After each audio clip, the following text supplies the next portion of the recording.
On a tous besoin d'un mentor, quelqu'un qui saura apporter conseils et réponses à nos questions. Dans ce podcast, nos invités partagent leur expérience pour vous aider à trouver votre voie. Bienvenue sur All Access, porte ouverte sur les métiers de l'événementiel. Je suis Émilie, Content Manager chez WizEvent et pour cet épisode, je suis accompagnée de Cilia, étudiante au sein de l'EFAP, l'école des nouveaux métiers de la communication. Hello tout le monde! Et nous recevons aujourd'hui Elsa. Elsa, bonjour et merci de nous accorder cette interview. Hello, merci à vous de m'accueillir. Avec grand plaisir. Elsa, tu es donc fondatrice de Reconnect Days. Est-ce que tu peux rapidement m'expliquer le concept de cette entreprise? Avec plaisir. Alors, du coup, les Reconnect Days, ce sont des journées bien-être et transformatrices pour les femmes qui ont besoin de couper de leur quotidien pour se reconnecter à elles via des pratiques comme le yoga, la méditation, la sophrologie, le coaching, etc. Donc, tu es aujourd'hui indépendante. Est-ce que tu travailles 100% seule sur tes programmes ou tu aides d'autres indépendants Alors, je suis seule. Je fonctionne complètement seule dans l'organisation de ces journées qui ont lieu à raison d'une journée par mois. Et je fais appel quand même à des intervenantes qui, elles, viennent animer les journées parce que je ne suis pas experte, je ne suis pas prof de yoga, je ne suis pas coach, je ne suis pas hypnothérapeute. Enfin voilà, donc je fais appel à des intervenantes qui, elles, viennent animer ces journées. On sait bien donc que l'événementiel, c'est beaucoup un métier de réseau. Or, avant de devenir aujourd'hui ce que tu es, tu as eu un parcours très tourné autour de la communication, du marketing. Mais aujourd'hui, tu es chef de projet événementiel. Pourquoi ce changement? En fait, qu'est-ce qui t'a donné envie de changer de voie? Oui, effectivement, comme tu l'as dit, j'ai beaucoup travaillé dans le milieu de la communication. Après, on sait que la communication, ça englobe plein de métiers différents et du coup, j'ai pu faire de l'événementiel quand je travaillais dans le secteur privé, même dans le secteur public, parce que j'ai aussi travaillé dans la fonction publique. Et du coup, c'est tout naturellement que m'est venue cette idée-là de projet qui, effectivement, maintenant, j'allais dire que de l'événementiel, mais pas du tout. Parce que quand tu es chef d'entreprise, tu fais plein de choses, même si effectivement le cœur de métier, c'est l'organisation d'événements, de journées. Après, il y a plein d'autres métiers qui se joignent à ça. Mais c'est quelque chose que j'ai toujours aimé, l'événementiel, d'être dans cette excitation, dans ce jus, tu vois, d'organiser les aléas du direct, la relation que tu peux avoir avec les partenaires qui t'aident à organiser l'événement, mais aussi sur place, tu vois, c'est vivant, on s'ennuie jamais, quoi. Et voilà, c'est quelque chose qui m'a toujours attirée. Et aujourd'hui, je fais intégral, on va dire, allez, 80% de mon temps, c'est de l'événementiel. Du coup, 80% de ton temps, qu'est-ce que tu fais? C'est quoi tes missions en tant que chef de projet événementiel? Alors, par exemple, donc comme je vous ai dit tout à l'heure en introduction, j'organise une journée par mois. Donc, dès lors que j'ai fixé donc ma date, donc voilà, la journée va avoir lieu le 8 janvier, le 14 février, enfin peu importe. Après, il faut que je trouve l'intervenante qui va venir animer cette journée. D'une fois que j'ai trouvé l'intervenante, on va se mettre d'accord sur un thème. Donc, quel thème on a envie d'aborder pour cette journée-là.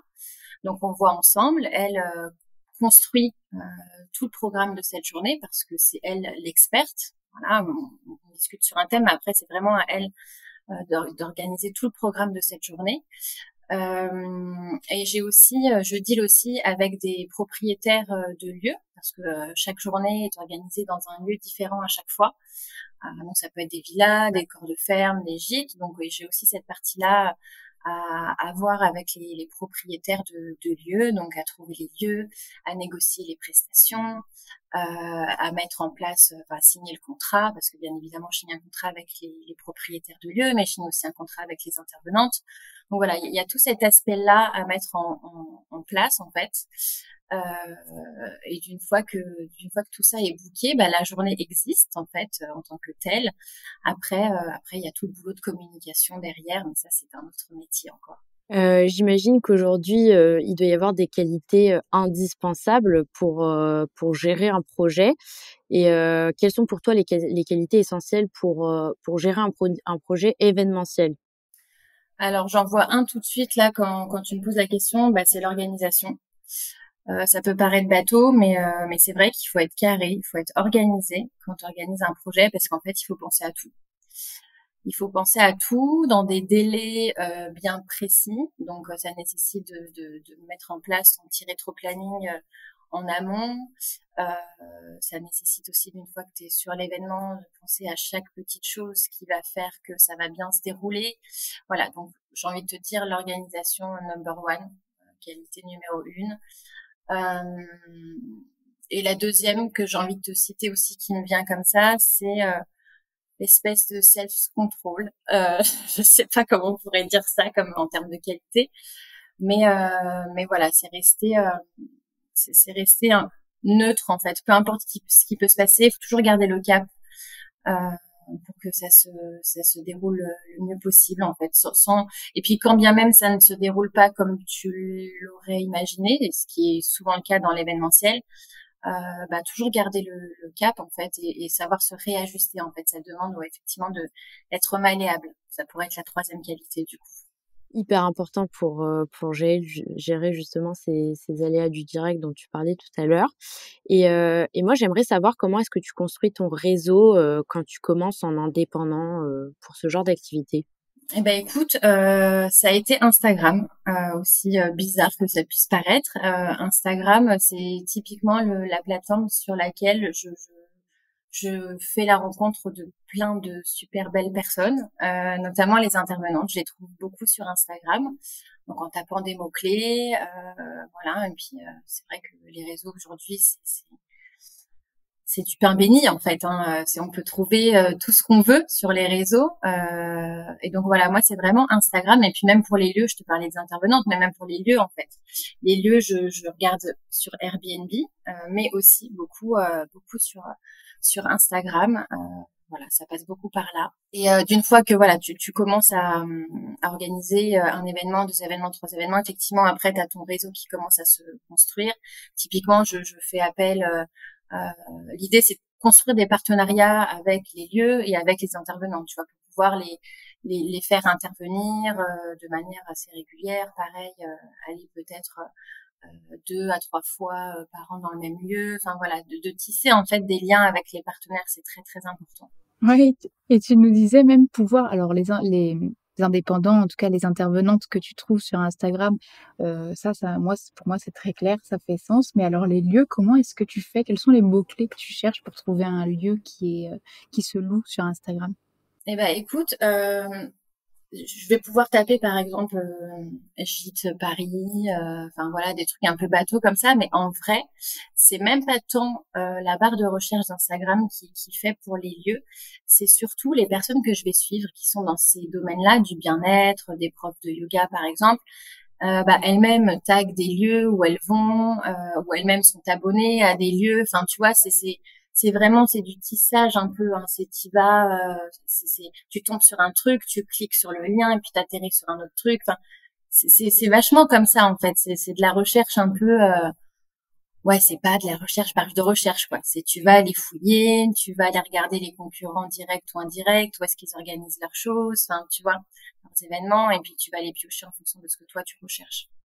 Et moi, je me demandais, donc là, c'est assez récent, si je dis pas de bêtises, depuis 2022 hein, que tu as cette activité. Et du coup, pourquoi est-ce que tu t'es lancé en indépendant? Il y avait une raison plutôt que de rester dans le milieu ou des agences ou du privé ou même du public.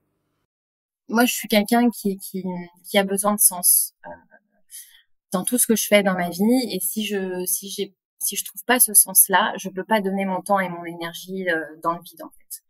Et malheureusement, c'est ce que ça m'a fait dans le secteur privé, parce que c'est là où j'ai commencé, comme je le disais tout à l'heure, où je m'y retrouvais pas, où je trouve que les salariés étaient pas si bien traités que ça en fait, pas si bien considérés que ça.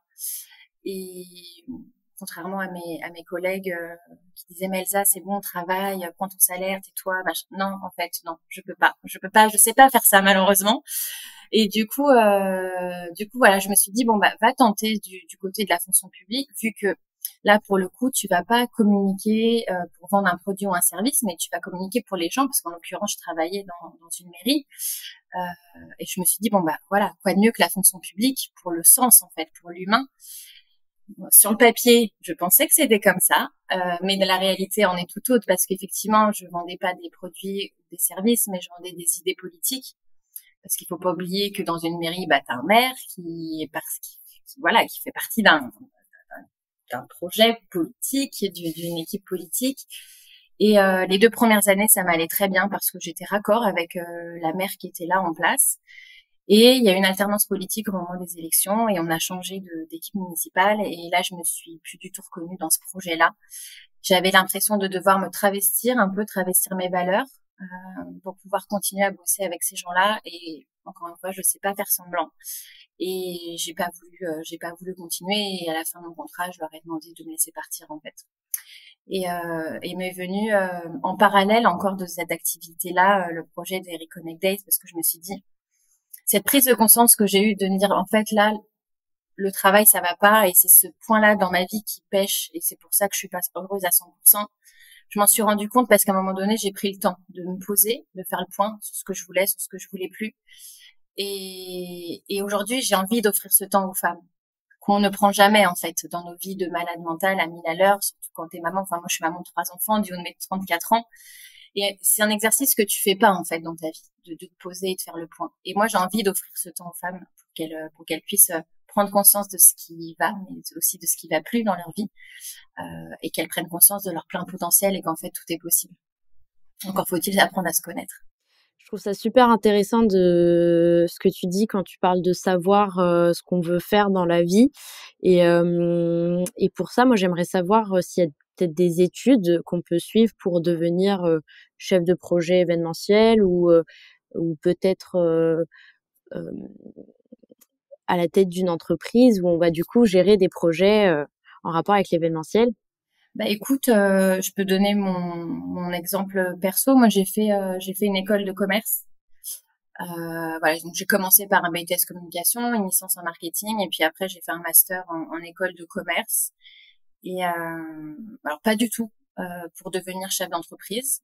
C'était pas du tout mon objectif. Moi, mon objectif c'était de rester justement chef de projet en com, en événementiel. Mais la vie parfois fait que voilà. Il nous arrive parfois des choses pas très sympas, mais qui nous servent toujours. Hein. C'est chaque, on va dire chaque épreuve un peu compliquée pour moi. Je vois ça comme un tremplin pour atteindre quelque chose d'encore plus grand. Mais voilà, pour répondre à ta question, une école de commerce, ça me semble très approprié pour ce genre de poste.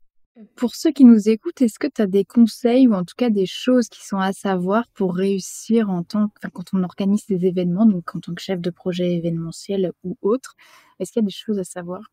Il faut avoir un certain bagou, tu sais, un certain, comment on peut dire ça, un certain sens du commerce, quoi, tu vois, être un peu commercial dans son discours. Et je t'avoue que moi, pourquoi je suis sur cette réponse en premier, parce que moi, c'est ce que j'ai pas trop, en fait.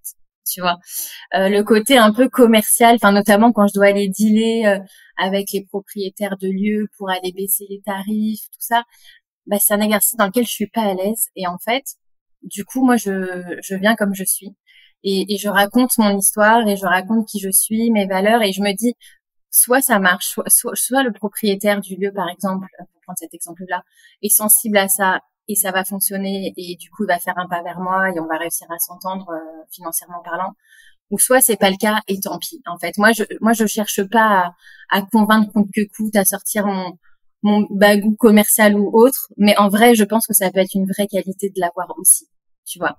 Quand t'as pas forcément cette facilité à peut-être parler de toi ou de ton histoire, effectivement, il faut peut-être avoir le côté un peu commercial qui prend le lead pour réussir à négocier au mieux, en fait.